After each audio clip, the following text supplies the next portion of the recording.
Rina's Choice of Show. Written by Dias Penguin. Read by Arashi.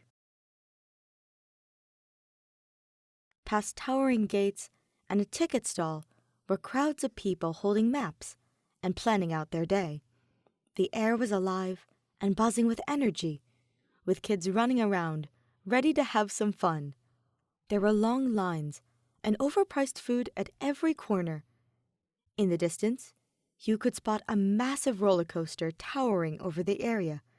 Rina-chan, it's crowded. It is crowded. How are you doing? I'm a little scared. You-san? Just hold my hand, and we'll be fine. You had been to the nearby amusement park many times, but this was her first time going with Rina. The small pink girl had invited you on a date, clearly with something in mind. You loved walking between the rides and shows they had, but she wasn't sure why Rina wanted to come here. They grabbed a map, and Rina scanned it with laser focus. She spent less than a minute before taking off. Rina pulled on Yu's sleeve, leading them through the parkway. It was pretty hot, and even with their caps on, Yu felt the sweat building up. It couldn't hurt to start the day off with something sweet, right? Stopping at a stall, Yu took a pink popsicle for herself. She held it up to Rina's hair, laughing at how similar the color was. Rina was not amused. Stop messing around, You-san. Come on, Rina. At least grab a popsicle. We have to go. The next one is at 8:30. She yelled. Grabbing her friend, Rina power-walked until they were in the center of the park. There was a big blue building with all sorts of decorations, with loud monster mascots and a sign pointing to some show. Apparently, this was the reason Rina wanted to come, as she gladly jumped into the line. It seemed the show was popular, as there was a solid 40-minute wait to get in. Yu was able to finish her popsicle, teasing Rina for not getting one herself. Rina had plenty of time to actually leave the line and come back, but both girls felt nervous doing so. After ages of trying to cool down and reading Twitter, they reached the front of the line and were let inside. It was a theater, with rows and rows of red cushion chairs. On it, there was a massive screen, and no sooner than Yu was seated did the lights dim. Everything went quiet. On screen, a light slowly made its way around the audience of unfamiliar monsters. They all looked pretty wacky to Yu, but she enjoyed the unique designs. Soon, the light discovered a stage of sorts, the kind you would see in a school gymnasium.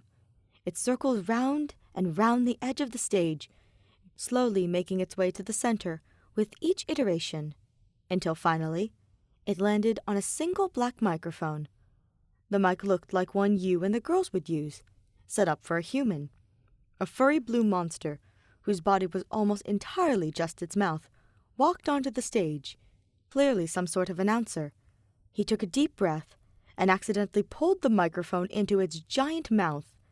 The monster crowd began to giggle, as did the real audience. The giant mouth began to choke, wheezing pathetically. In response, two bulky meathead monsters walked up to the stage. In tandem, the pair smashed their impressive arms into the blue monster's head, releasing the mic and causing the real audience to burst into laughter. It was now that you realized the majority of the audience were kids.